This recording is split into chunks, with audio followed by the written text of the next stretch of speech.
Episode 105. Thank you all for listening to episode 104, Happy Bear Birth. I'm Gary here with my one and only co-host. Yeah, how's it going? It's the Shiv. It's going. Bear had some technical difficulties at work, which I just remembered we didn't take the shot. Oh, yeah, So- let's take care of that right now. Yep. All right. Here, cheers to you. I can't reach that far. It's good stuff. That is good. What was that? Bacardi Hurricane. Party drinks. Bacardi party drinks. Not too bad of stuff. So you haven't been here in a few weeks. Yeah, it was 101, I think, last time. Yeah, 101 you were here. And we did, so last week we talked about Happy Gilmore. So since you weren't here, you have any insight on Happy Gilmore? It's my favorite golf hockey crossover movie of all time. So it's not your favorite golf movie? I don't know. It might be my favorite golf movie. It's up there. I like 10 Cup. That's what I said. Did you know they came out the same year? No. Yeah, I had no idea. I thought Tin Cup was a lot older. I'm not really big on Legend of Bagger Vance. And No. yeah, I think those are probably Caddyshack. Yeah, I don't count Caddyshack as a golf movie though. What do you consider that? It's just a comedy. A Bill Murray movie? Yeah. I mean that movie's as much about pest control as it is about golf. Yeah, you're right. Gophers and Yeah. all that shit. We talked about, do you have any favorite quotes from Happy Gilmore?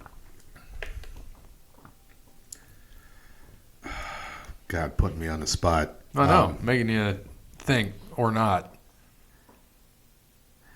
Okay, when he's trying to seduce Julie Bowen's character, Yep. and he tells her, I got a hockey record. I was the only guy who ever took his skate off and tried to stab somebody with it. Yeah. It's like the worst thing you could tell any girl, Yeah. especially, one that you don't know well. And yeah, he's so juvenile. What does she say? She's like, I don't date hockey players. He's like, well, that's good because I don't date golfers. He's, well, that's good because I'm a hockey player. Right. Yeah.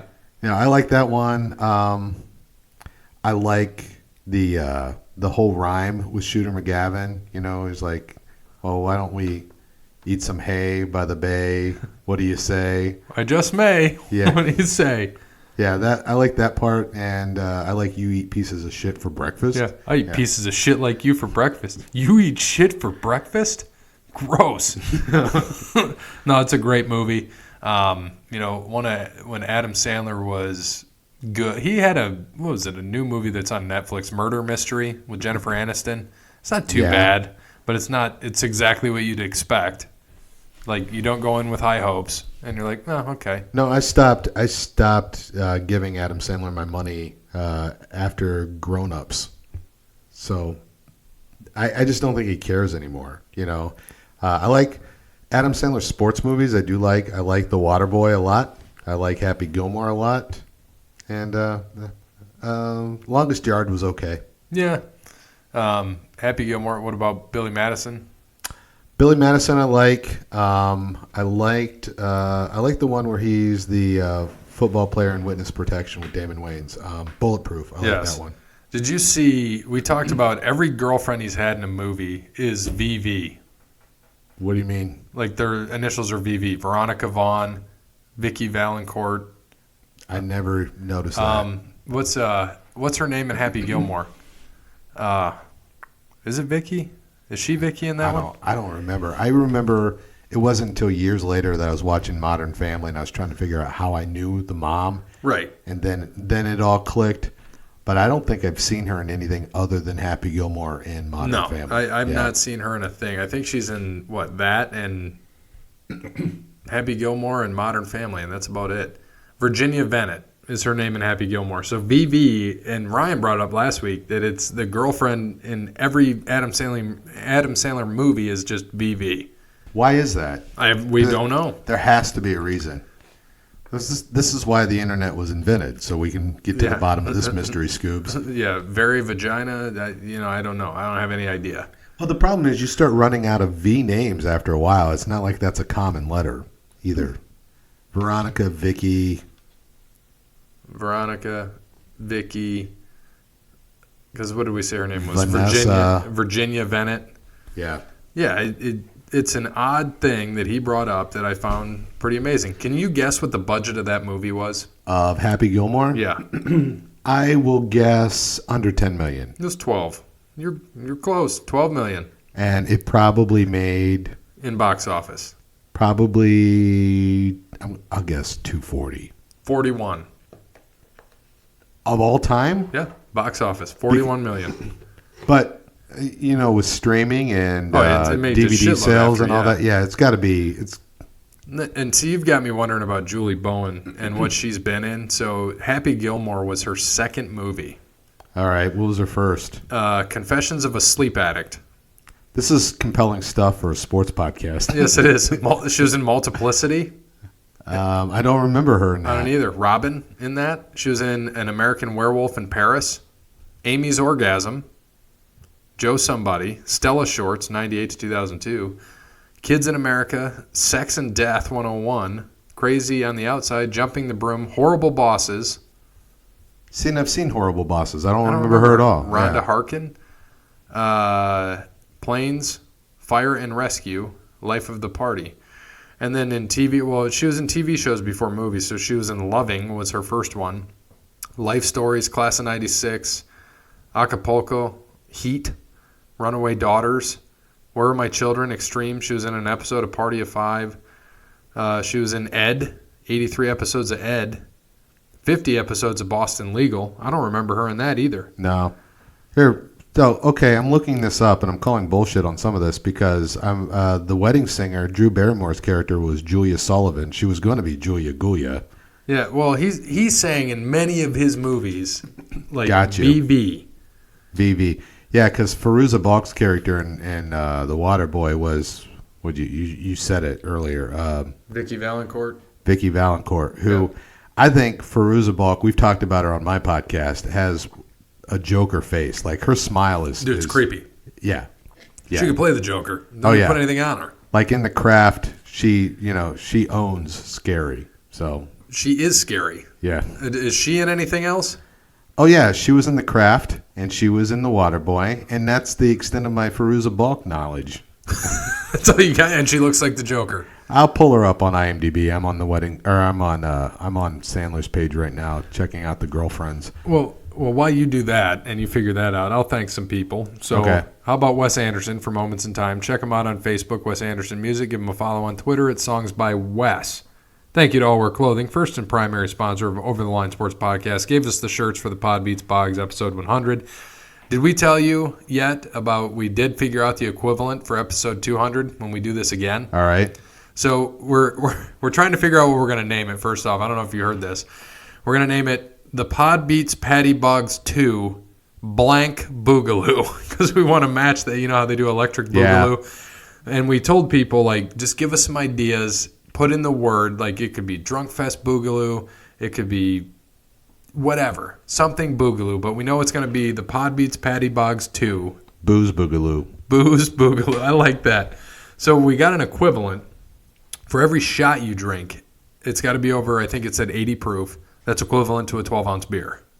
4 ounces of wine is equivalent to a 12-ounce beer. Right. So we're going to do 4 ounces of wine, 12-ounce beers, and each shot counts as a drink. Yeah, I'm not touching wine. No, I will be liquor only, but we're looking forward to that. I'll stick to beer. That's my drink of choice anyway. Yeah, I know. You can see my whole. See, it's 16. Now, does that 16 actually count? Because it ended up all in the toilet. Yeah, you took it all in. Yeah, you probably I get an asterisk. No, but you probably absorbed like 3 or 4 of those. You've only lost like 12. Yeah, maybe. So she was in, and I forgot she was in this. She was in Almost Famous, which I love. But she's also in American History X. She's the girlfriend. She's Stacy. And that's everybody in that movie is terrifying. Oh, dude, I forgot she is that. Yeah, she's the Nazi girlfriend. So, yeah, she's creepy. I mean... Yeah, because isn't she the one that, like, tries to call him out when he, like, straightens up? Yeah. Yeah, and she, like, turns on him? Yeah, she's a great actress. She really is. She just, she's got a terrifying, menacing look to her. So she was perfect for American History X. Oh, yeah. Yeah. Perfect. She's perfect for The Craft. I mean, The Craft is a strong movie. I'm a guy who loves that movie. So she would have been good in, like... Butterfly Effect with Ashton Kutcher instead of Amy Smart. I would like to see her. I think she probably is aged out of it, but I would like to see her, like if you did a Batman Beyond film and she played a more adult Harleen Quinzel. I think that'd be solid. That'd be solid. Yeah. So, and I told you I read the Batman White Knight. You got to check that out because there's multiple Harley Quinns, and the Joker turns good. It's really good.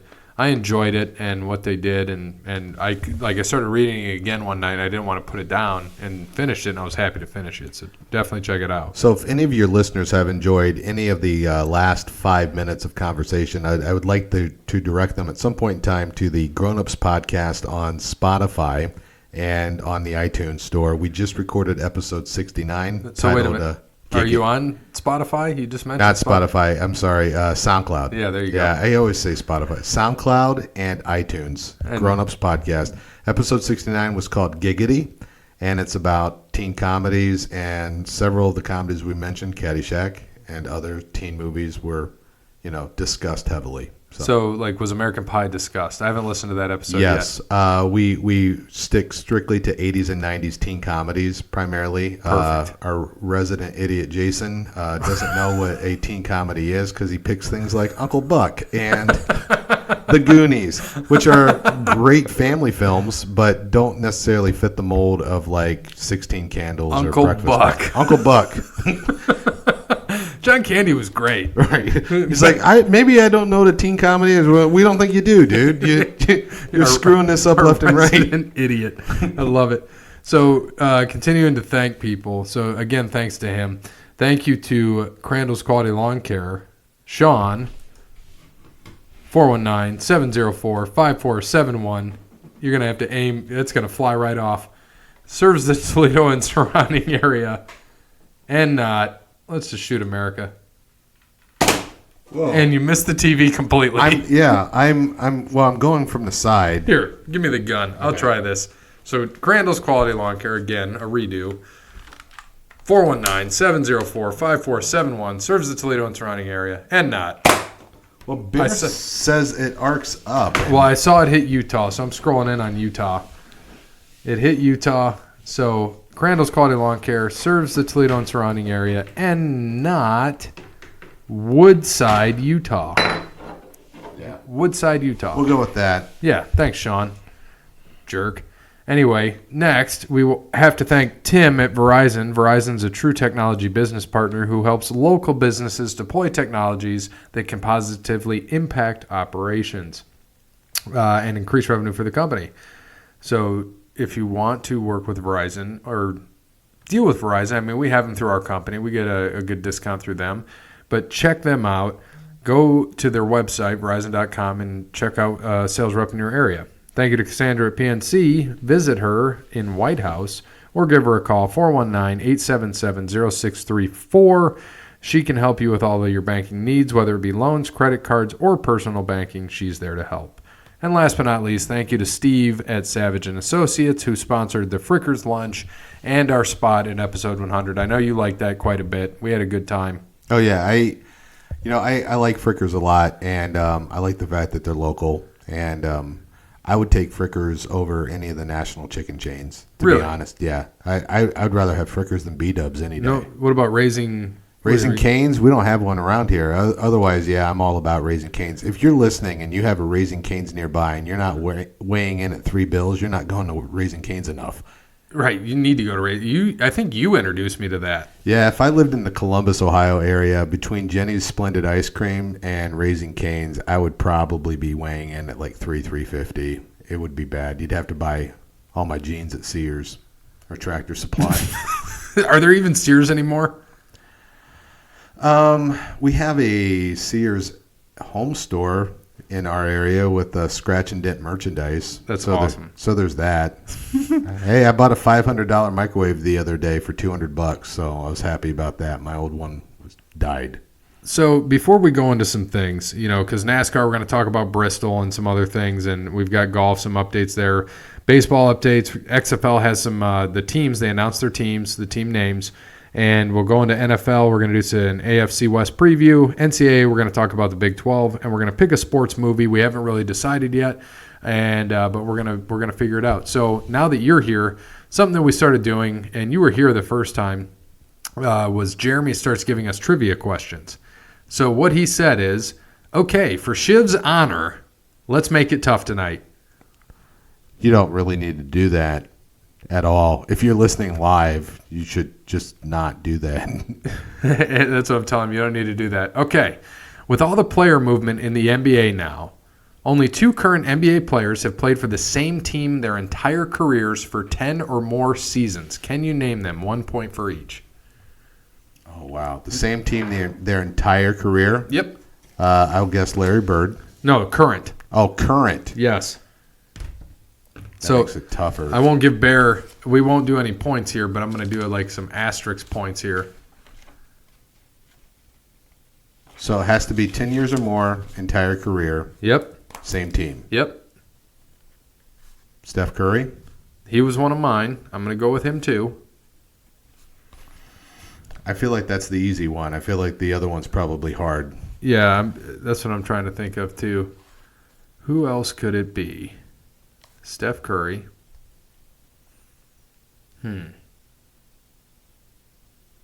Nobody really stays around anymore. I'm going to go with Klay Thompson as my other one. That's not a bad pick. Yeah. Okay. That'll work. Solid? Yeah, that's solid. Steph and Klay. Here we go. Let's see what Jeremy comes back with. And so that was trivia question number 1. And I wouldn't be shocked if it was both of them. But we'll see. And I'm not sure. I don't know what's going on. And hopefully he's going to get back to us here in a minute. I'm waiting on him. I typed it back, but it takes a minute for him because, he's doing a lot of things. But it looks like he just got back to us. Steph Curry is correct. That is one. Klay Thompson has not made it to 10 years. Udonis Haslem is the other one, even though he rarely plays. Yeah, I'm slightly aware of him. So Klay's 9 years? I knew it had to be close, yeah. Yeah, he's right there. So Klay Thompson will be there because they just paid that man, and he's making money. But they're not gonna be what we think they are. They're gonna probably be like a 4 or 5 seed in the West, maybe a 6, but they'll still get there. I mean, it's the Warriors. Just give Klay the ball; he'll shoot some threes. So he said we did well with the NBA question last week. So now name the top 5 NFL teams by win percentage all time. Bonus point if you get number 1, and then also bonus point if you can let me know who is dead last in the NFL with win percentage of all time. Of all time. So we got to go top 5 win percentages. So we could probably do this as a group. Patriots, Cowboys, Bears, Packers. Patriots, Cowboys. That's what Bears, Packers, and what else? Probably you got? Steelers. Packers, Steelers. That would be my top 5. I'm solid with that. And then worst Of all time? I'm going Buffalo. Well, they had 4 good years though. Buffalo, the Jim Kelly years at Buffalo were good. Yeah, they were good. So we have to think about this. The Lions. No, they've been up and down. Like all time makes it tough because the Browns were good back in the day. The Browns owned the 60s.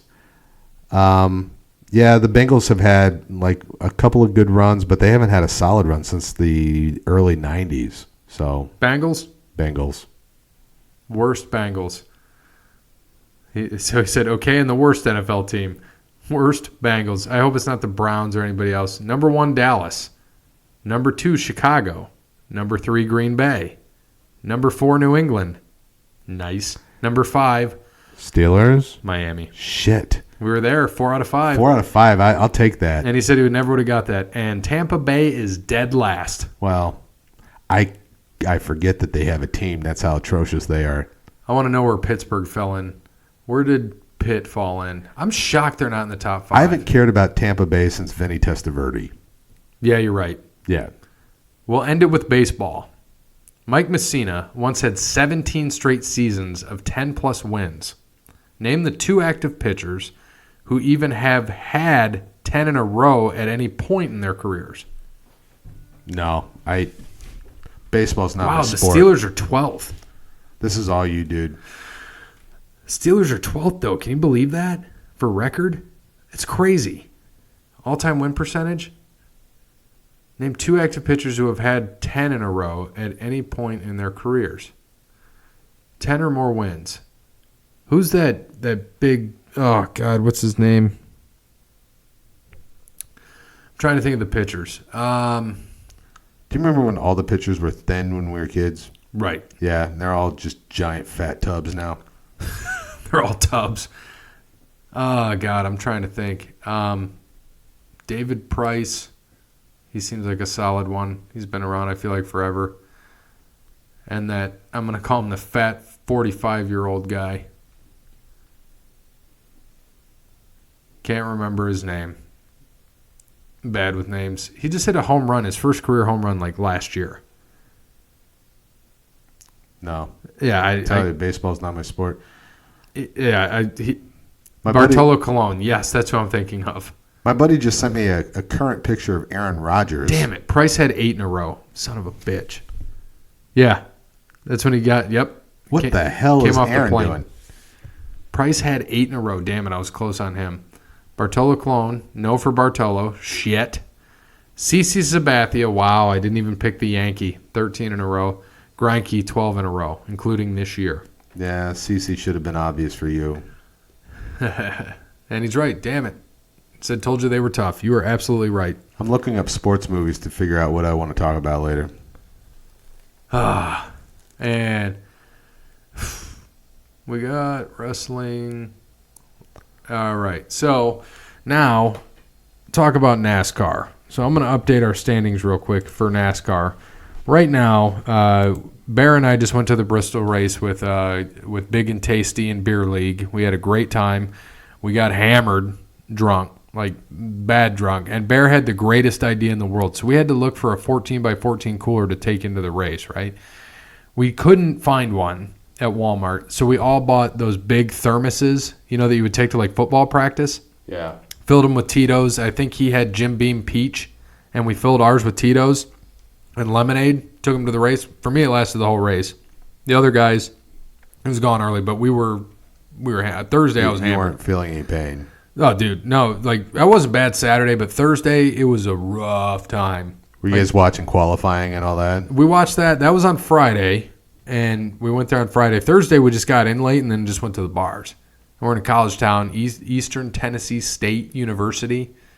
Yeah. Your East Tennessee State University, just obliterated. I think I had like 25 shots. That's for all the kids that couldn't get into the University of Tennessee. Right. Yeah. Yeah. It was terrible. Like, I just remember I was just drinking, and I felt it later. It was bad. I had the same kind of repeat episode where my head was hanging in the sink because I was just like, oh, I'm done. But I was able to go right to bed after about 15 minutes of that, so we were good instead of 3 hours. Yeah. Liquor does me better, and having 25 versus 16 beers, I was proud of that. Yeah. So couldn't beat it. We had the Bristol race. Brandon had Bubba Wallace. Bear had Ryan Preece. I had Matt DiBenedetto, who was winning the race with 12 laps to go. Everybody was cheering him on, and he ended up finishing second. So updated standings, 15.3 for me, 15 for Brandon, who's winning, and 16.5 for Bear with 12 races to go. We don't have a race this week. Next week they're in Darlington. I am only 6 points behind Brandon, so 6 positions behind Brandon. After 24 races, we're within 6 points. 6 positions. That's insane. And Bear is within 34, so he's right there too. Right, he can still pull it off. Yeah, so we've got 2 races left. We got Darlington and Indy, so we don't have to pick this week. But I was telling you on the way here that we watched they do the driver introductions, and DiBenedetto came. He's Italian. He came out to Gonna Fly now, and he's in Rocky. He's in gloves and like the whole coat and everything, and it was amazing. And he was winning. He had it. Brandon hates Kyle Busch. He qualified terrible. Was 31st. Was 2 laps down at one point or 1 lap down. Comes back leading the race for the longest time. He finished like 4th or 5th. Like, great. I like Kyle Busch. I had all my Kyle Busch garb on. I was laughing because it has a little monster symbol, so I think of the shit you say about, my name's Kyle and I like to drink Monster. Yeah, it's such a Kyle thing. Yeah, so Kyle-ish. It's terrible, but... Anytime you see a dude with a monster tattoo, his name's Kyle. I don't know if I've seen anybody with a monster tattoo. I saw if you Google these, they're all over Instagram, like on bad tattoos. I and don't stuff like have that. Instagram. Oh, you should. There's a bad tattoo page I follow, and there's so many guys. They're all like labeled #Kyle that have like mom tattoos, but the M's are both spelled with the monster logo. Oh my god, terrible. So is that like Photo Bucket today? Yeah, kind of. I mean, it's paired with Facebook. I mean, Facebook owns Instagram. You can. Do they? Yeah. Huh.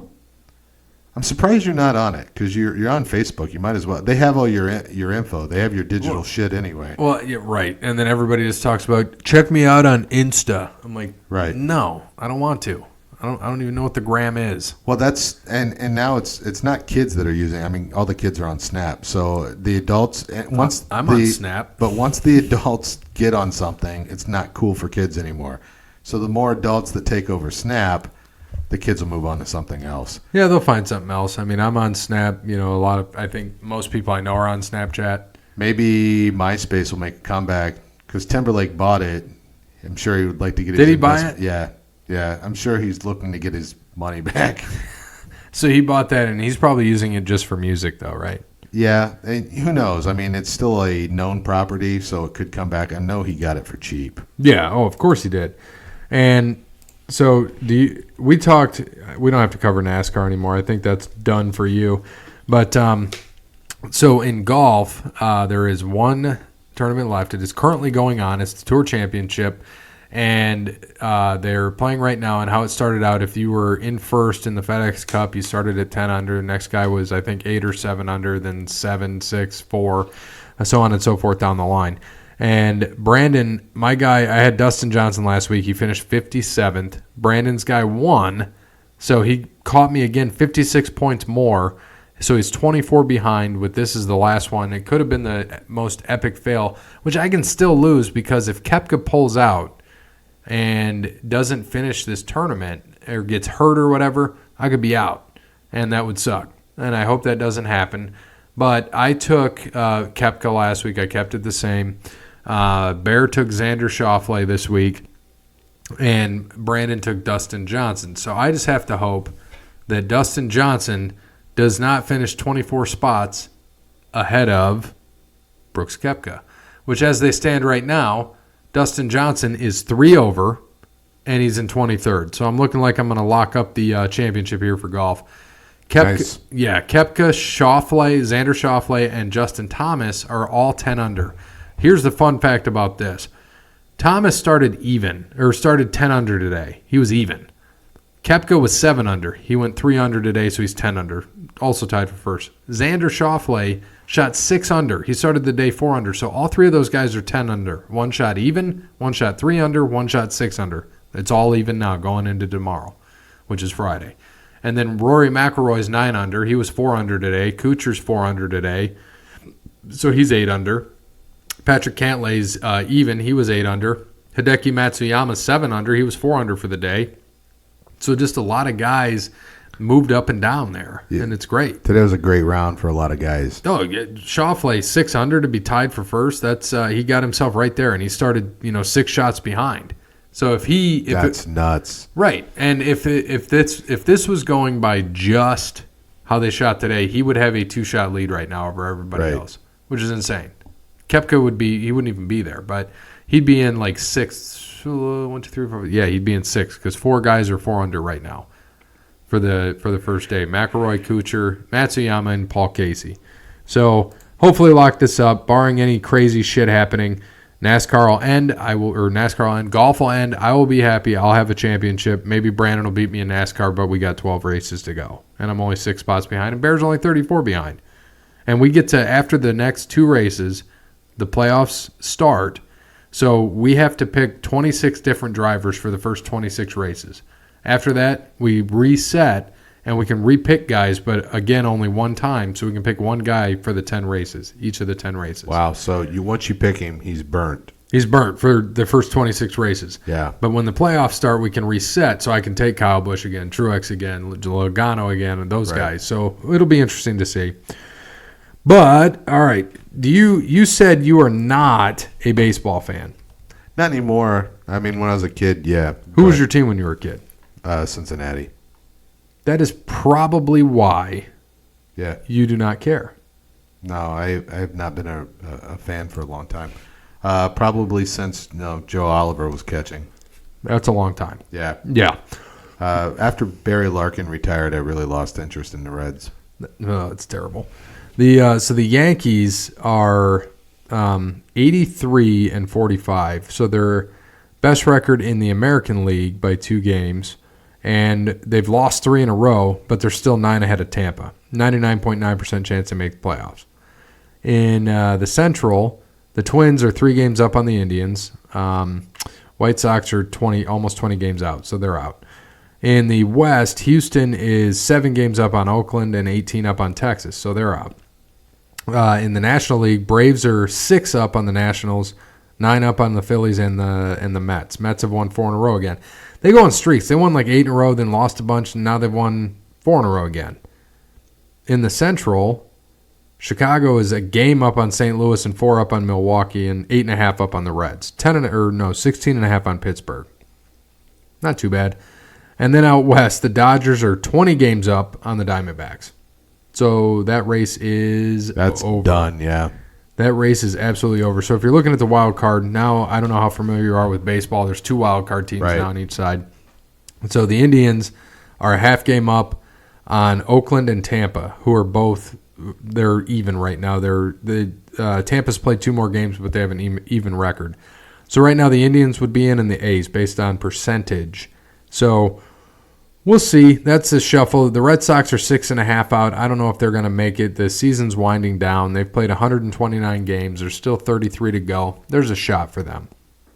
But out west, it's a lot closer. The Nationals are a game and a half up of 3rd place. St. Louis is right there, too, in the playoffs. They're a game and a half up on Philly, a game and a half up on the Mets, 3 up on Milwaukee, 4.5 on Arizona, 5.5 on St. Louis or San Francisco, 7.5 on Cincinnati, 8.5 on San Diego. That's close out there. Yeah. There's some teams that are still in there. I mean, the Marlins are out. They're 22 out. They're not making it. The Pirates are out. They're 15.5. Colorado's 10 out. Even San Diego, 8.5. The Reds, 7.5. That's tough. I think the top 1, 2, 3, 4, probably 5 teams have a shot. They're within 3 games. That's probably about it.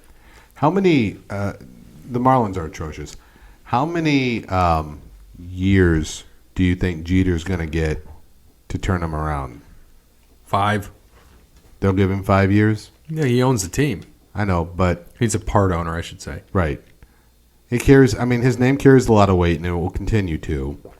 But I just kind of wonder, after a while, how long are they going to put up with, the product that they have there? And when he's trading away the team, he traded Stanton to his Yankees. Right. And they've traded other guys too. I just don't – I don't know. I would think 5 years, but that's going to be a tough one. The Marlins are going to be bad. They've always been bad. The last time they were good was 97 when they went to the World Series and won. Right. That's about it. They've done nothing else. I don't know how you feel about it, but I just don't see them – I don't see them doing anything. No. I really don't. Now, you and I, before we came here, we went to a scrimmage. I know your people were there at the scrimmage and playing. And how'd they look? You think? It's hard to tell. I think you just try to get as many looks as you can. Good team playing against a really good team, so it's trying to be as ambiguous as possible here. Yeah, I know. It's all good. No, we watched 2 really good teams play, and one was obviously a little bit more polished, had more size and more speed. But considering who our team has to play in a regular season, I think we look okay. We look okay, and then the team that was actually playing was one of them is a team we talk about that somebody on this podcast actually coached. So that was good to see. Yeah. We ran into him. So maybe someday we'll see him back. I doubt it, but maybe. So the XFL, you and I talked a little bit about this, the team names that they came out with. So here's the teams, and you can tell us your feelings about where these teams are located. But we've got the Dallas Renegades, the Houston Roughnecks, Los Angeles Wildcats, New York Guardians, Seattle Dragons, St. Louis Battlehawks, Tampa Bay Vipers, Washington Defenders. Personally, I think I like them all. The Vipers, I think they missed an opportunity by not putting that in St. Louis. Since Randy Orton's from St. Louis, he's a Viper. But I don't know. I'm okay with it. What do you think about where the teams are located, though? We talked briefly about this. It bothers me that Vince didn't put them in cities that currently don't have NFL teams. Every XFL team is in a city that has an NFL team. And I understand that there's, different seasons and all of that. So you're not, necessarily trying to, like, split the pot. But at the same time, I think it would have been really nice for a lot of these mid-sized cities to get an XFL team because, living in a mid-sized city community, we know how big people turn out for Mud Hens games, walleye games, things like that. You throw an XFL team, and I know they've tried to do arena football and some, smaller things here, but XFL is a different brand. It's televised, it's known. I think that was a missed opportunity. I agree. But I don't think they – do you think that Toledo could have done a good job here with that? Or do you think that a big market like they're going in is going to draw more fans? Because they don't really – they could fit, 8,000, 9,000 into Huntington? Yeah. But you put – I mean, obviously they're going to be playing these games in, larger arenas that are already there, and that might be part of the appeal. So I agree. I get it.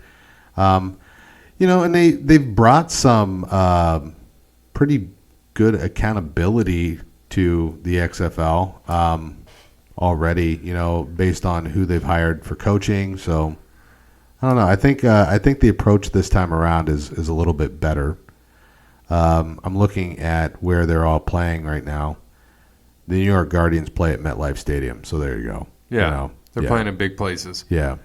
And I think the Dallas team is playing where the Rangers are leaving. Yeah, Globe Life Park in Arlington. Yeah. Because they're building a new one. Yeah.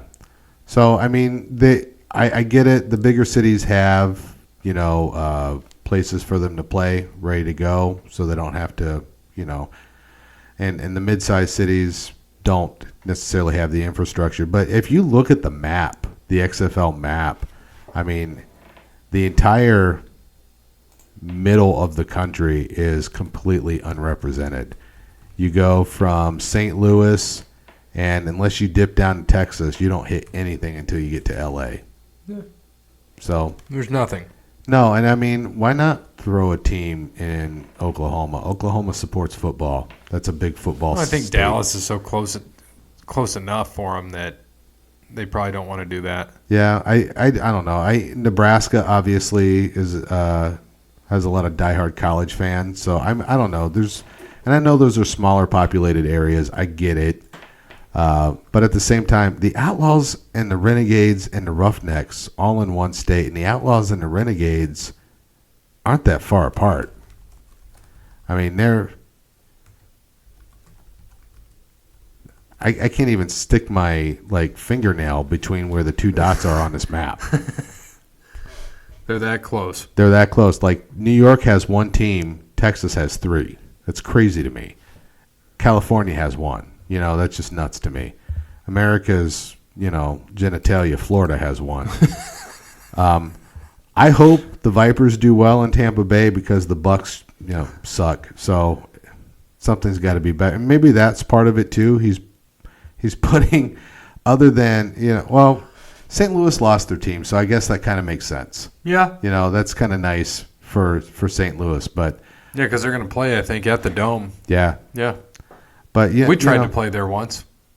You too. Oh yeah, race riots. Yeah. I played there with Garth though. I was there. He played.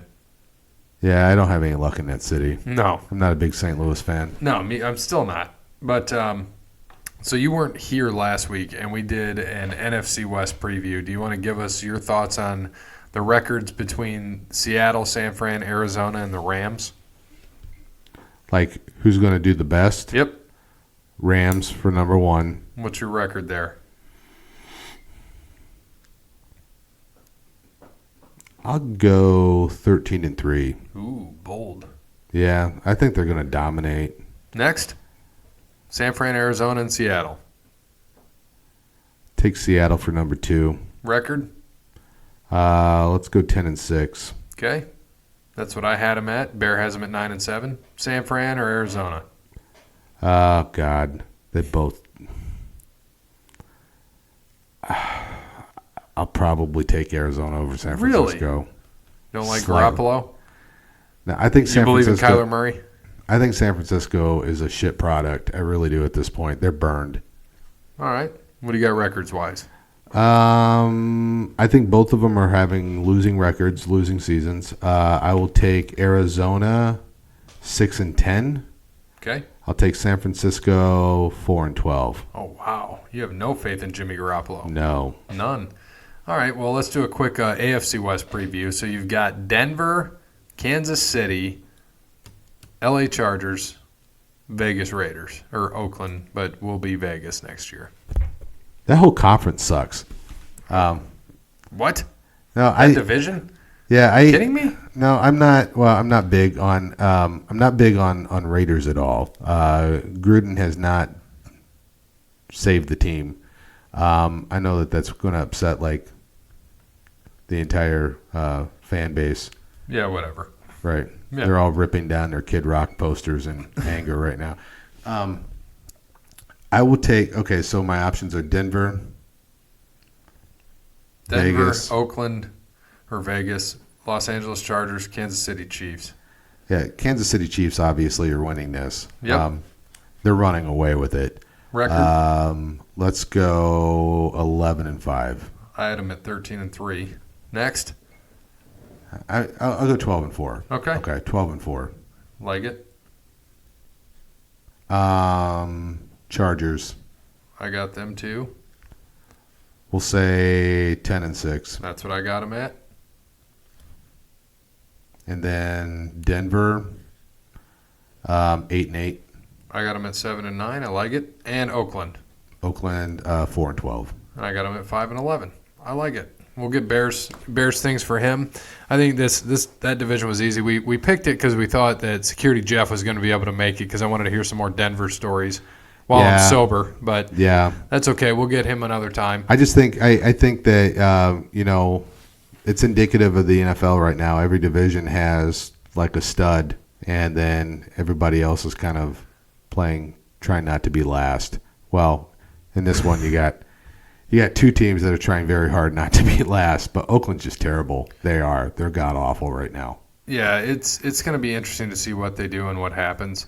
I don't see, they've got already a headache with Antonio Brown out there with the whole helmet issue. I don't know if you heard about that. Yeah. It's just and he appealed it again. I'm like, are you fucking kidding me? I don't think he's going to get what he wants. No. The cool thing about Oakland moving to Vegas, and having been in Vegas twice this summer, watching the stadium go up, and it's going up quick. Yeah. And oh my God. Yes. They're putting it right at the end of the strip, as far away or as far down as they could get without basically running into the airport. The location is perfect, and going to Vegas in the fall during football season, that's going to be great. They're going to get so much out of town business. It's Vegas, so they're already getting everybody coming in anyway. But you throw the Raiders in there, the Raiders can have shitty season after shitty season. They don't have to be good. That fan base is rabid, and they're going to draw a crowd anyway. But you throw them in Vegas. You throw that in Vegas. That's magic, man. I don't know why another team didn't try to get into Vegas sooner. To be honest. No, I agree. I don't know what happens. I think that Vegas will do well out there, or the Raiders will do well in Vegas. It's perfect for them. Oh, they're going to have a license to print their own money. Yeah, no shit. Yeah, they are, and their stadium looks insane. Oh, it's huge. Yeah, it's gigantic. It's going to be ridiculous. I mean, it's going to be a huge draw too when people are out there. And you know how you get off the strip and you get a block off the strip in Vegas, and there's some shittier areas and some areas you don't really necessarily want to be in at night, or you have to Uber. Once the stadium goes in, a lot of the seedier stuff on the other side of that, kind of over in like the strip club row and all that's over on that side, those things are going to start getting renovated pretty quick, and you're going to see pretty much a continuation. Like I would see like a second strip running parallel to the current Vegas Strip, because you're going to have places for these people, because you're going to still have all the gamblers that want to come in and enjoy the resorts and the casinos. But now you got the football crowd too. Do you think are they going to allow gambling in the stadium? I don't know if you could not, but they wouldn't allow sports betting, I don't think. See, I don't know how you couldn't. I mean, you get off the airplane and would they have a sports book, you think, in the stadium? I don't think they'd have a sports book in the stadium. I think the NFL would have a real problem with that. Yeah. But I don't see how you wouldn't have a slot machine, out there next to where you're buying your cheesy pretzel. I agree. That's kind of like where is that? Atlanta, where they built their new stadium. Yeah. They have a Chick-fil-A in there. I'm like, no, wait a minute. So if they play on Sunday, Chick-fil-A is closed. Same thing if you go to Cedar Point on a Sunday. Right. Yeah. Yeah, and I'm like, okay, so the college games, obviously, they're open. Or if there's Monday Night Football, Thursday, they're open. But primarily they play on Sunday, right? The Falcons. They ain't selling shit, but they don't care. We just saw a thing the other day. I looked at it when we were we went to, what are all the chicken places? Popeyes. What's the one that's? Churches, Raising Cane's. We went, where the KFC? No, we went somewhere else. Lee's Famous Recipe. No. Kenny Rogers Roasters. No, I cannot. Was it Popeyes? I don't know what the hell it was. Popeyes just this week released a sandwich that they're trying to say is better than. What is it?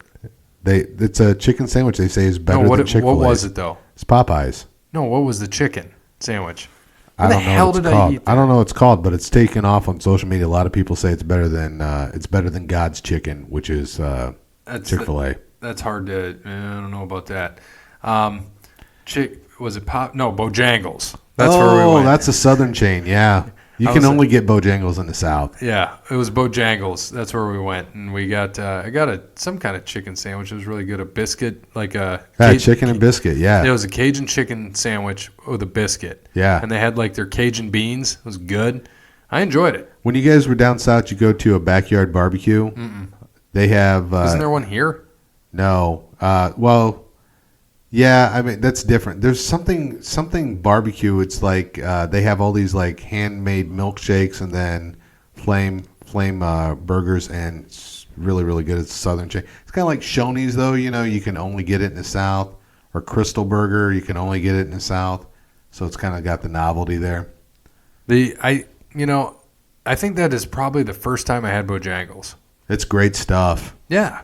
The lady there was an idiot, but it was good. She's like, they're doing it, chicken and a biscuit. Right. You know how they say it in the thing, and I'm like, okay. And then I just want my biscuit and my chicken. Here's the weird thing about the South, though, too. Like, up here, you see a Hardee's, and it's like the strangest thing. It's like, I thought they stopped, I thought they were out of business. I had no idea. There's a ton down there. And they're everywhere in the South. They love their Hardee's down there. They have a shitload of Jack in the Box, like out west and down south. Yeah. Did you know, like, I was out with Robbie in the lobby, and you can buy the little stupid, what is he, Jack in the Box? The character that kind of looks like Mr. Bill? Yeah. And you can buy the little foam head and put it on your antenna of your car. They're everywhere. You see them. Yeah. So he has those. He thinks it's great. He put it on every car. But I just don't get it.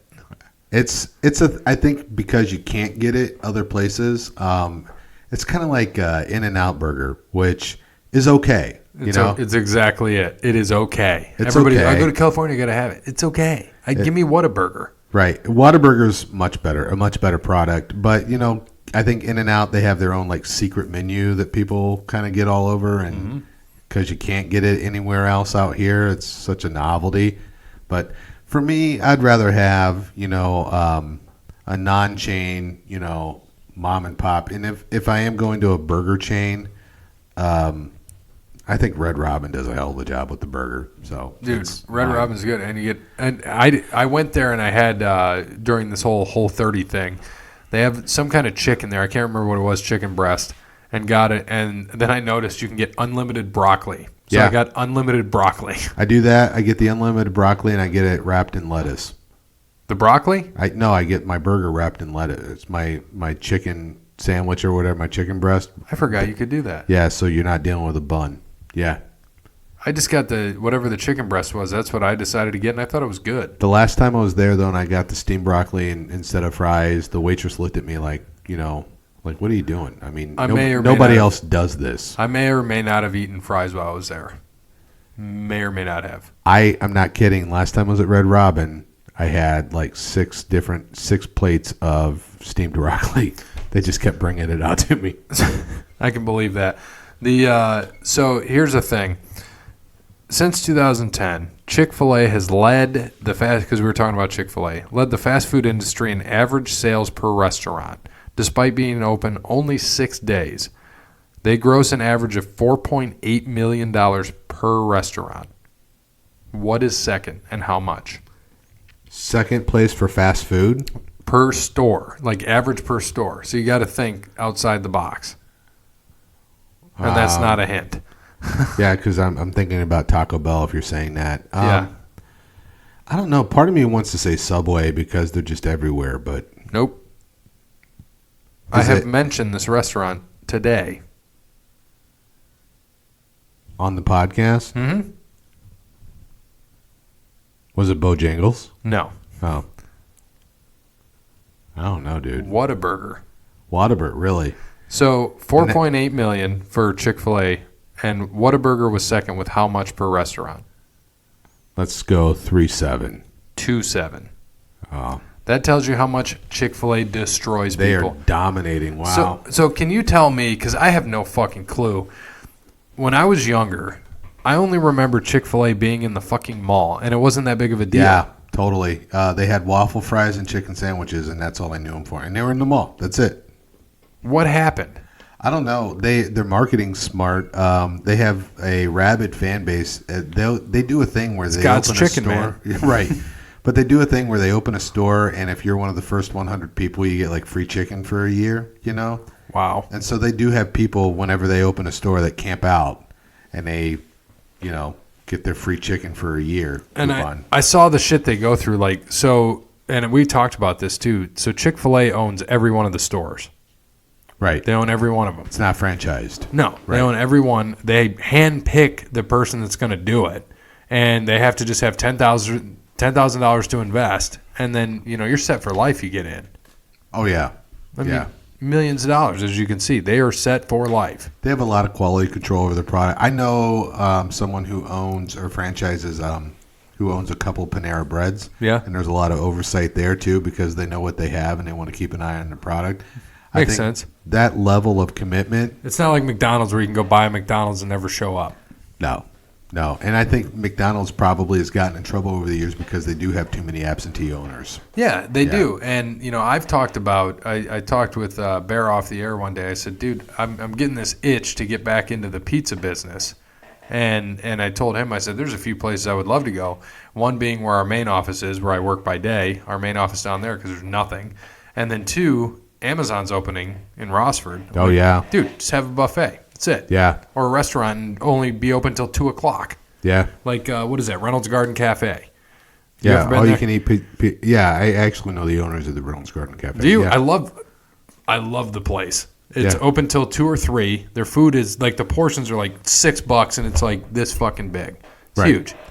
It's ridiculous. You ever eat at Nick's down there? It's right by my office, and I've been told I've never eaten there, but several people have said go there. You be prepared to eat. Yeah, the portions are gigantic. It's cheap. The food's good.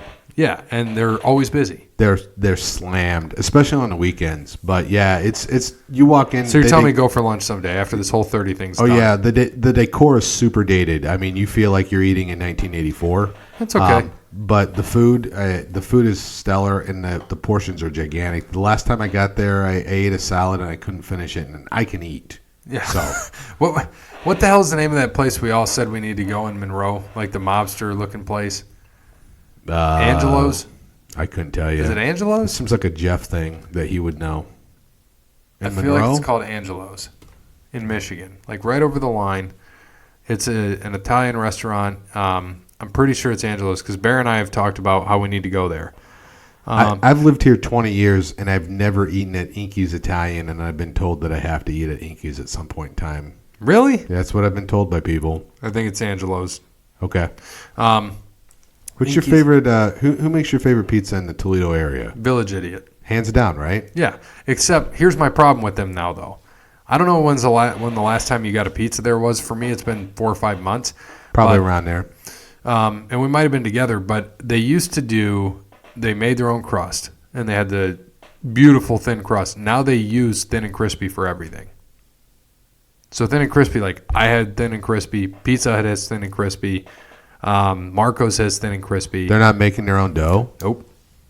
No, that's not good. But it was still solid. It was still 10. The banana peppers, spicy sausage, and the hand-cut pepperoni. Yes. Not the pre-sliced stuff. Exactly. The stuff that they slice there, super thick, that's the best pizza on the menu. Yeah. So it's not, I mean, you pick your own.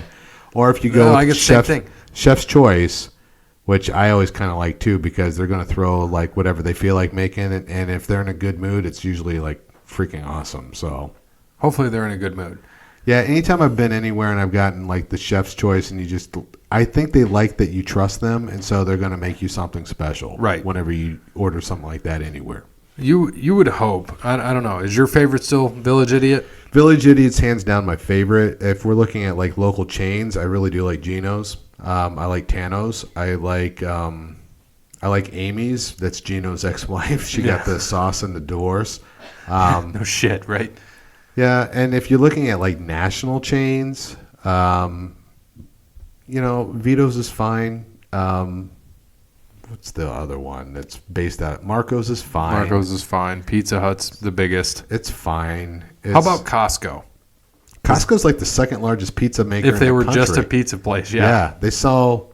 I think Pizza Hut beats them, and then after Pizza Hut, Costco sells more pizza than anybody else. Yeah, it's like it might be Domino's up there too, but Costco, I'm like, what do you think of their pizza though? It's okay. Yeah. I mean, I'd take it over a $5 hot and ready any day. Yeah. What about the $8 hot and ready? The all meat. I've never had that. It's not bad.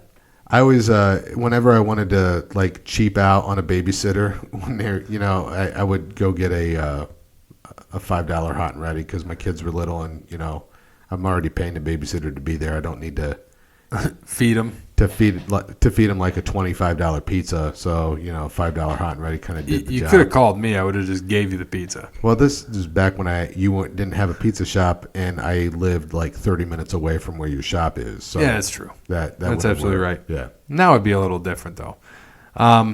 So lastly on the NFL, a few things. So Jalen Smith for the Cowboys got a 5-year extension, $64 million. So think of this. Jalen played for Notre Dame, got hurt, got drafted late by the Cowboys. He's a stud. Yeah. They've got Vander Bosch too, who is just their core is just ridiculous on defense. And they offered Zeke a contract today. I don't know how much for, but they said it'd make him, I think, one of the top 2 paid running backs in the league. Is he going to take it?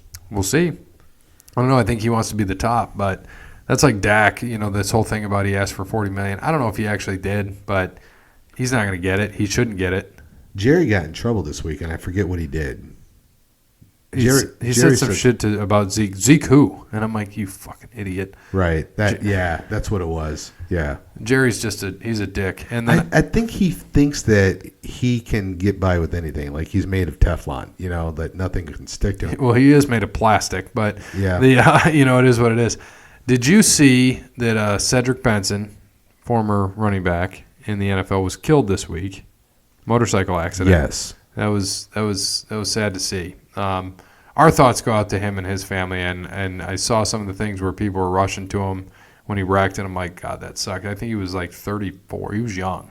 He was in his 30s, and that was sad to see. Big 12. Sure. Any thoughts on the Big 12? Texas runs away with the whole thing. Everything Tom Herman touches turns to gold.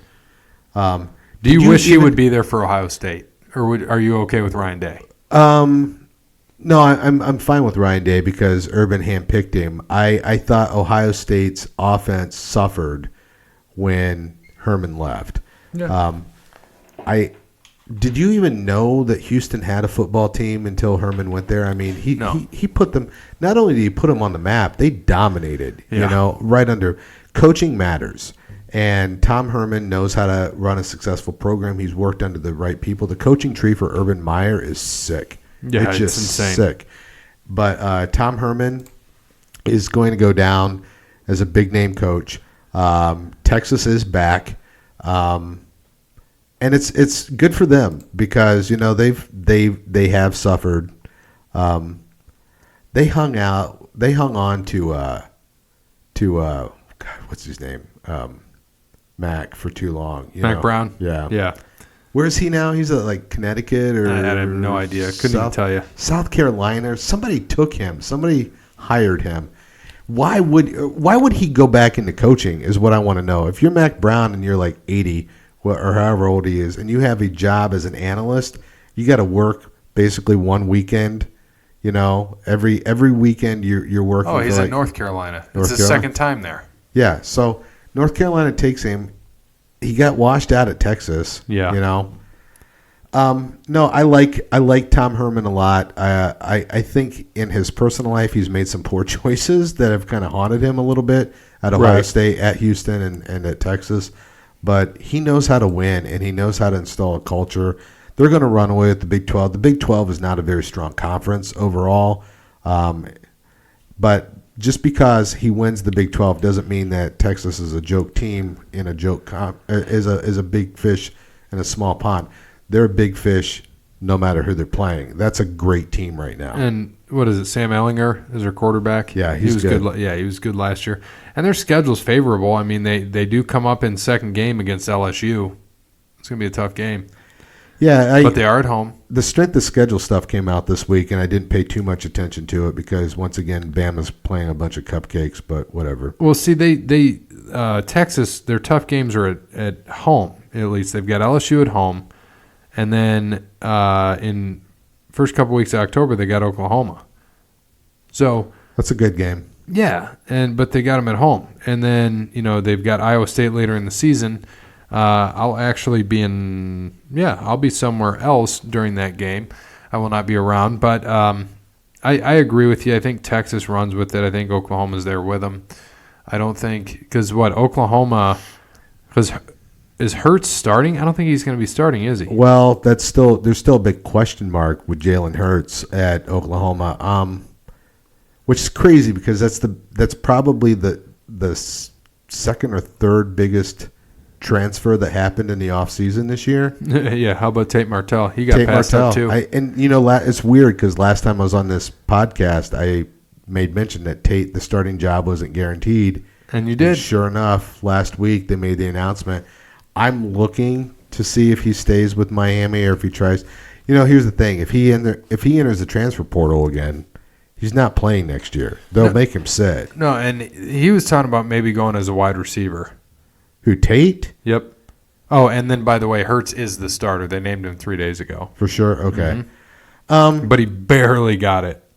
See, and I think that Lincoln Riley is going to put the best guy there. If I wish the Cowboys could have got him. Fire Garrett, Mr.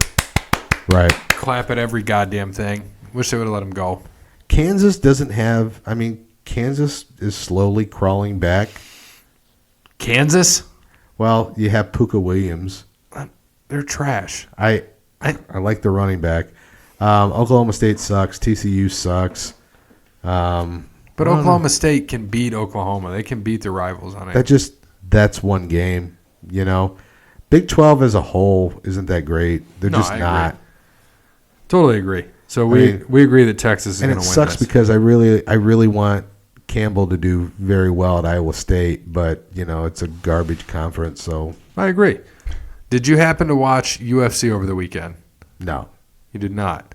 So you did not see Nate Diaz, Anthony Pettis.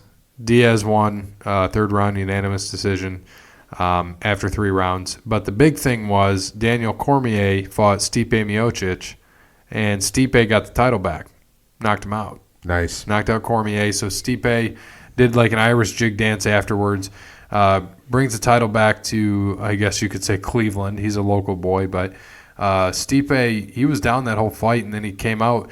What he did was I think it was the third round or fourth round, he knocked him out. He came out, and we were watching this on my phone when we were Ubering back from the race. And we got to the hotel, and we ordered pizza, and we're watching the end of the fight because it didn't end until 1:15 in the morning.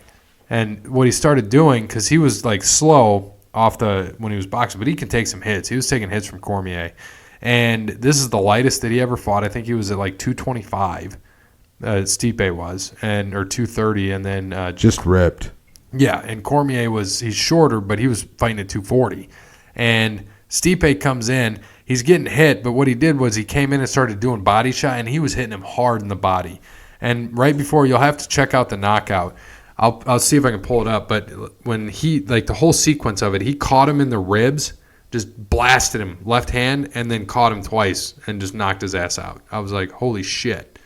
But Stipe is a good fighter. The first time he fought Daniel Cormier, he got beat, but it was close, man. It was this one was close. The first time he kind of got his ass handed to him, but it was a good fight. I don't know how much UFC you watch, if any. Do you really watch much of it? No, I watch highlights on SportsCenter. You do watch on SportsCenter? Just the highlights, yeah.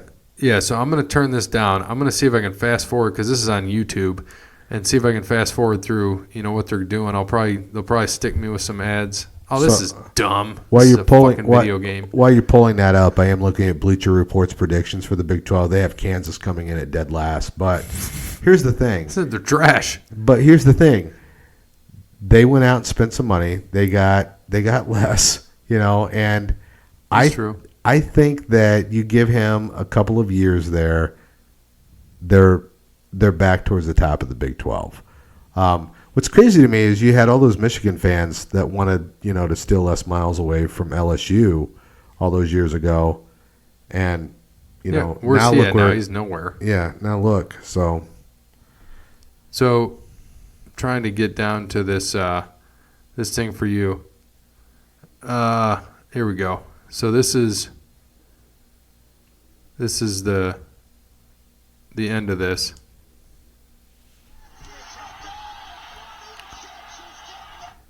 Oh, this is just the end of it, but you can see his Irish jig. It's funny as shit. He starts doing this Irish. God. He regretted it afterwards, he said. He didn't want Yeah, it's kind of showboaty. Yeah, he regretted it. He said it, but I mean, he was getting his ass handed to him.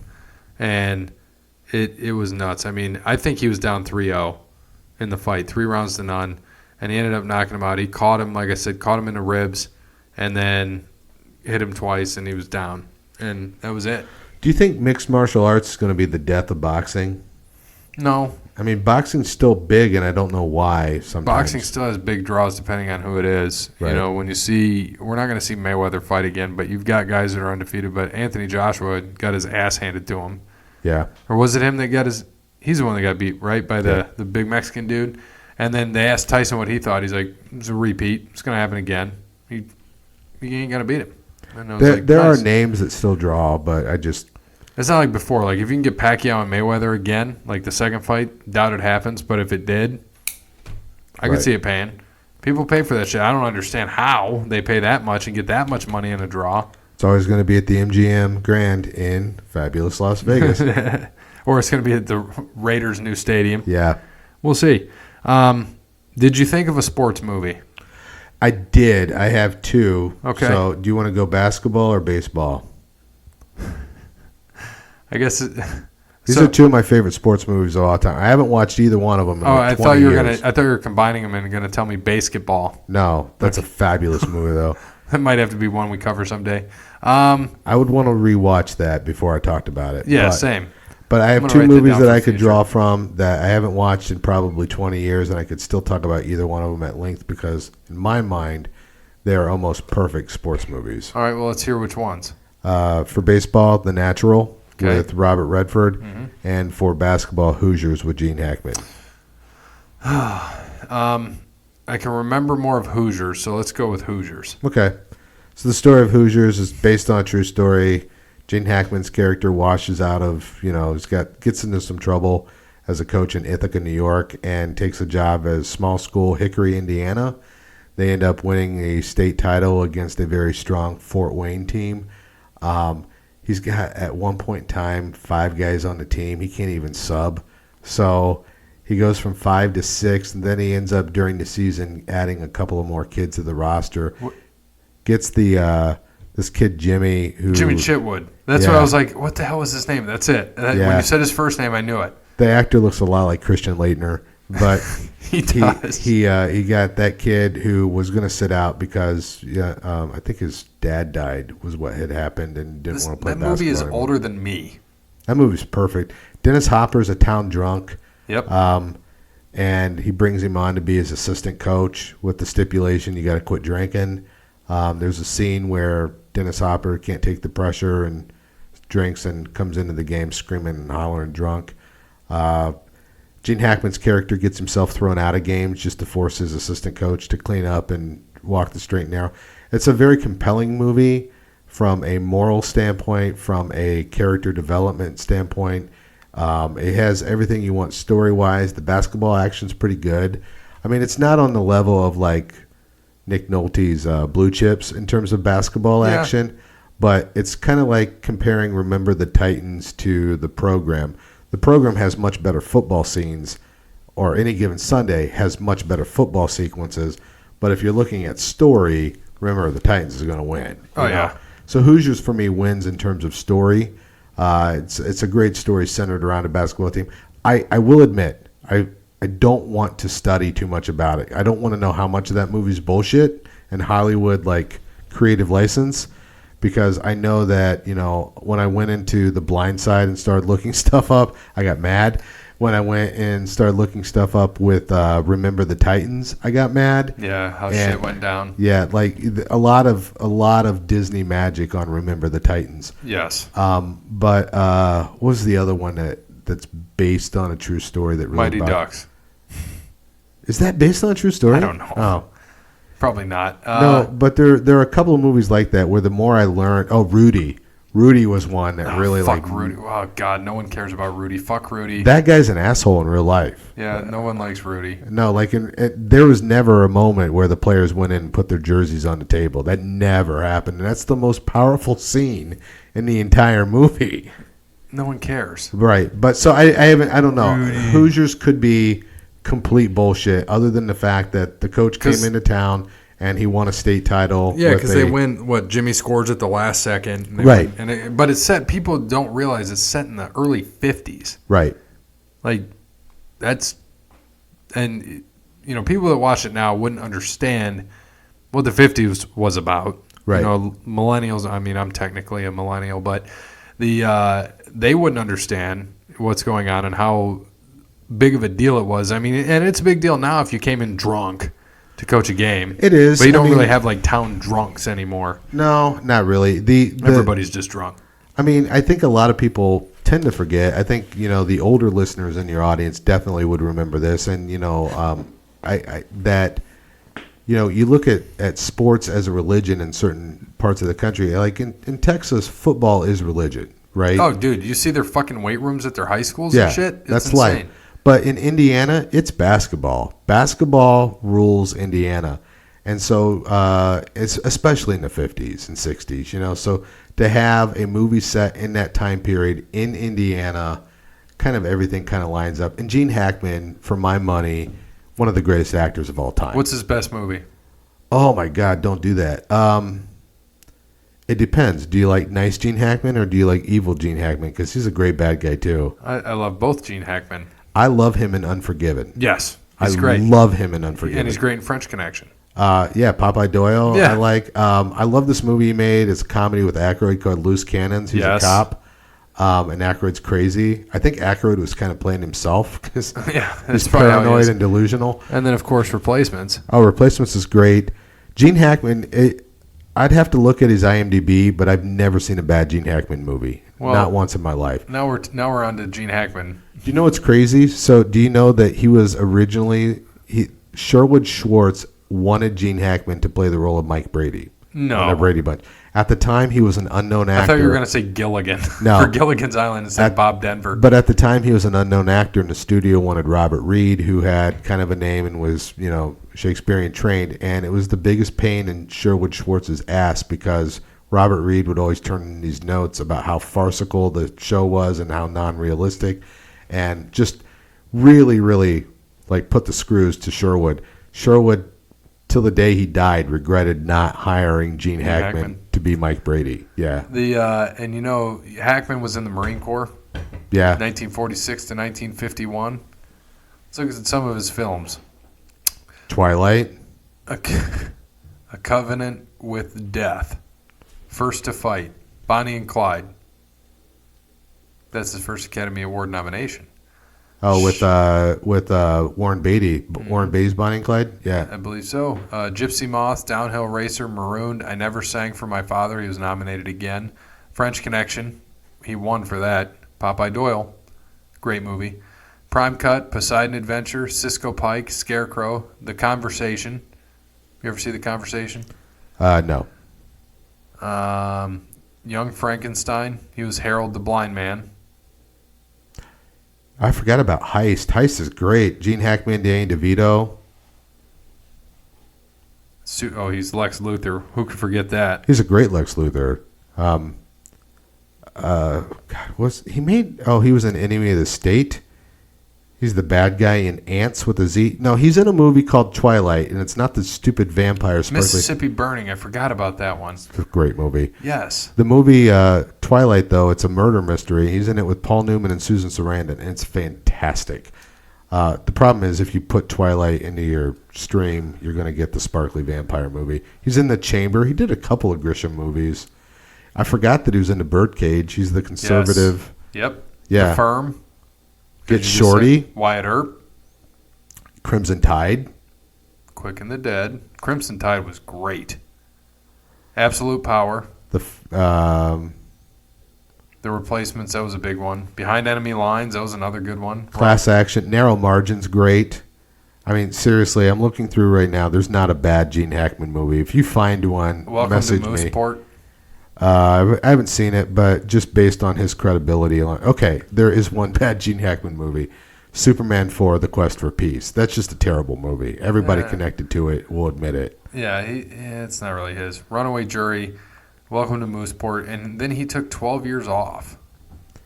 I kind of want to pull up Welcome to Mooseport was the last thing he did. Now, the last two things he's done has been a narrator. No, he's retired. Yeah, he was a narrator in 16 and 17 in two different things. The Unknown Flag Raiser Review with Jima and We, the Marines. I'm going to pull up Rotten Tomatoes just because, they'll put his best and worst reviewed film. And that's my favorite thing about Rotten Tomatoes is you can pull up anybody and they'll give you their highest and lowest rated performance. But Gene Hackman, even if he's in a bad movie, and I don't really know other than Superman 4 that I've seen a bad Hackman film, he's still just great. It's a shame he's retired. Welcome to Mooseport with Ray Romano. Yes. It's an election movie, right? I don't know. I've never seen it. I'm aware of it. I'm not what you call a Ray Romano fan, Gary. Neither am I. So, okay, here it is. One of my favorites is got a 0% on Rotten Tomatoes, which is Loose Cannons, and I love that movie. Dom DeLuise is in it. Dom DeLuise is amazing. Dan Aykroyd and Gene Hackman. How can you go wrong with that movie?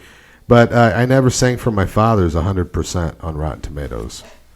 He's got a couple 100% on Rotten Tomatoes. So, yeah, Gene Hackman's great. Welcome to Mooseport's 13%, FYI. It's more than Loose Cannon, so you might actually like it. I don't trust Rotten Tomatoes. Yeah. See, Rotten Tomatoes, here's my thing. I'm going to go back to Batman because you're the other big Batman fan here. Are they ever going to release the Snyder Cut? Now we know it does exist after Momoa said he watched it. Yeah, he watched it, said it was great. Yeah. Are we going to ever get it? Yes, but not anytime soon. 10 years from now, it'll be part of some sort of special bundle that you can buy. And we'll be there. On what's ever better than 4K, because that'll be 3 generations later, yeah. 1,000K, something. Well, Best Buy got rid of CDs. They're going to stop selling movies probably in the next 5 years. Everything's going digital. The Replacements, FYI, 41% on Rotten Tomatoes. So Rotten Tomatoes doesn't know what it's talking about. Rotten Tomatoes sucks. Good. I like this. So let's go into some other things. Yeah, we should probably go back to sports for your listeners. No, they don't care. I mean, we don't know what we're talking about half the time anyway. So that's why we're at 100 and however many fucking episodes we're at. Hoosiers 89%. FYI. Yeah, we're in like what did I tell you? 20 countries, I think now. It's crazy. I don't know how we got there. That's nuts. Australia is one of our. Did you guys start trying to push more towards Japan because of the sports? Not yet. I think the wrestling and the baseball would go over well there. We should. We just got to push it there. That's the thing. But Australia, that's where we got quite a few listeners, and we appreciate them out there. I don't know how, but maybe we mentioned a kangaroo once. My brother lived in Australia for a semester when he was in college, and he liked it. He liked the people a lot. He said the beer was very expensive, but very good. I just said I wanted to. I said maybe Bindi Irwin's one of our listeners. Oh. I can say she's hot now because she's like 20. No, 21. Can't. Relate. I saw her on Dancing with the Stars, and I was like, okay, I'm in. Yeah, neither one of those things are on my radar. Here's the other thing about Australia. Foster's is known as Australian for beer. Yeah, they really don't drink a lot of Foster's down there. Like they have. This is good marketing. Yeah, I mean that's kind of like their like Bud Light kind of. It's drunk, but it's not considered good. Okay, that's not like they would rather not be known for Foster's. And they're not Australian for beer. Did you see, there's a few things here. I wanted to go back to this. In NASCAR, Slayer was supposed to be one of the sponsors. Yeah, NASCAR said no. Right. So it ended up being Pods. Not Tide Pods, Pods, like the company, the moving company? Yes. Yeah. What are your thoughts on that? Slayer not being able to be sponsor. I think it's horseshit. First of all, I'm a big Slayer fan. Tom Araya, the lead singer of Slayer, is like a very devout Catholic, which I think a lot of music perfect for you. But a lot of music fans in the know that he is a deeply devout Catholic man who happens to be in a thrash metal band. And so it's not like he's got. I think the image is like Slayer's this unwholesome band. They're really not. They're all like family guys. Kerry King is happily married and has kids. So I don't understand why NASCAR would shy away from that marketability, but they had no problem putting Mark Martin in a Viagra car. What the message they're sending is? Well, you got Harvick in a Busch car, right? Busch beer. Right. They don't do cigarettes anymore. No, I'm still waiting if they let cigarette companies back in, like the Juul car. Oh, that'll happen if they let it back in. They won't. When was the last time it was Winston Cup? How long has it not been Winston Cup? 25 years? 90s. Okay, so or early 2000s. 20 years ish. Yeah. Yeah. I remember too how weird it was going from Sprint Cup. Yeah, from Winston Cup to Sprint Cup was just strange. It went Winston, then Nextel, then Sprint bought Nextel, so it was Sprint Cup, and then I think it's Monster since. But Monster's not going to be the sponsor next year. Now they're splitting like tiered sponsorship. Because Monster's doing a lot of MMA now. Monster does a lot. And Monster, see what's going to happen is Monster starts backing away from that, which they won't. Anything that Monster backs out of, Bang's going to jump in. Bang's huge. They are getting gigantic. Gigantic. It came out of nowhere. No, they're owned by a pharmaceutical company. I saw that. I learned that today when I was like, who makes this? And it's some Vital Pharmaceuticals or something. It's crazy. So you think you're getting your vitamins with your super creatine. I mean, you look at the label, you're getting some super creatine, just so you know. My trainer told me this. Creatine dissolves in water, and it doesn't. If you put creatine in a liquid, it loses the properties that you want out of creatine, which is why you need to take it as a pill, preferably on an empty stomach, things like that. And what Bang did, what the pharmaceutical company did, was find a way to get creatine not to break down in a liquid, so that they're the only ones that have the super creatine that keeps those properties in a liquid form, which is why they're doing well. They're selling them at GNC. They sell Bang at GNC now? Yeah, that's where Clay goes to buy his Bangs. Well, not anymore since he found out their political affiliation. But yeah, that's where he was buying them. Now, here's my thing. Look, I don't understand why people, and I don't want to get into politics, but People are like, oh, I'm boycotting this because they support that. I don't give a fuck who they support. It's like me caring who you support. I don't give a shit. You're still going to be one of my closest friends. Don't care. I know you and I are on opposite ends of the spectrum. Don't care. Not on all things, just on some things. Some things. Yeah. And that's okay. Like, at the end of the day, I don't give a shit. Well, you and I can still have intelligent discourse about those things and walk away without hurt feelings. Correct. Right. People, like, when people started getting into this shit, and, we're not a political thing by any means, but like, and I hated when they did it. I hate when they do it to people. I don't care if it's Obama, Trump, whoever, either side, where people just start shitting on people because they can. Like, oh, look at him, his hair's this, or he's fat, or he's that. I'm like, okay, like, I don't know, why am I reading this? Like, he's a dick, I get it, I don't care. He can be a dick. As long as my fucking wallet's okay, and he's doing okay with that, I don't care. I think he's an asshole. I think he's ridiculous. I will say this, though. I will say, if you're going to host a championship team at the White House, yes, you should feed them well, and you shouldn't just give them fast food. I understand that some of your workers are on strike. I get it, but you're the president of the United States. You're a billionaire. You need to, feed your team when they show up. He fed him things, Domino's Pizza and the people that support him. Right, and Whoppers, and yeah, I know that's what he's getting. But if I'm going to, and I don't care who the president is, if I'm going to the White House, which is a once-in-a-lifetime event, and I'm being fed there, I'm expecting, to be fed very well. If you're giving me what I can get down the street, I'm not going to be happy about it. Get it out of the taco truck. Right. Yeah. No, I hate that social media has become just a place to shit on politics. Like, I don't like reading it, and I stay out of it because I have to, really, for work related purposes. And I tell people where I stand in the community. No, I do have some things in the community where I cannot do shit like that. No, you're better off keeping your mouth shut. Yeah. And just head down and. Yeah, and I don't care. Whoever's there at the end of the day, I don't care if it's Obama, Bush, Trump, in the future, if it's Biden or anybody else, they're still the president. I don't care if I support their shit or not. They're still our president. It is what it is. I know people shit on others and like, oh, I'm leaving the country. Then my whole thing has always been fucking leave. I've yet to see it happen. No one's delivered on that promise. No, they never will. It's a crock of shit. So I'm going to give you a trivia question because, this has turned into a sports pop culture show. Sorry. No, I don't give a shit. I love pop culture. That's why I like being on your guys' show.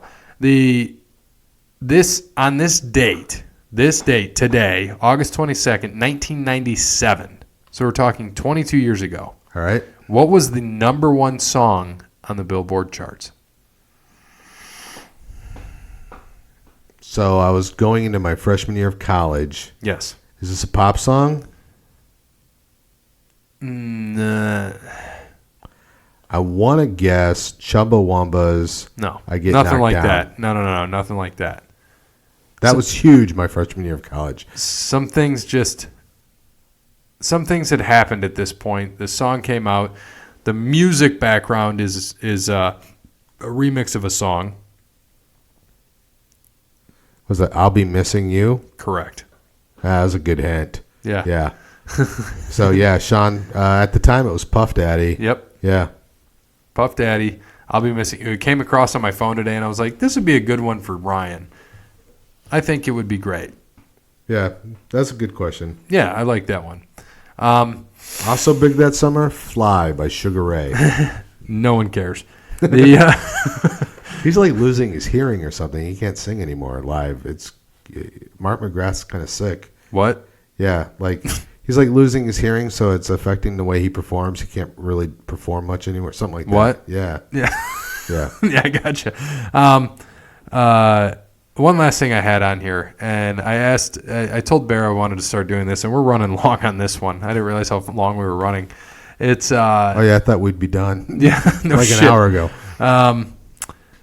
What are your thoughts on health insurance for porn stars?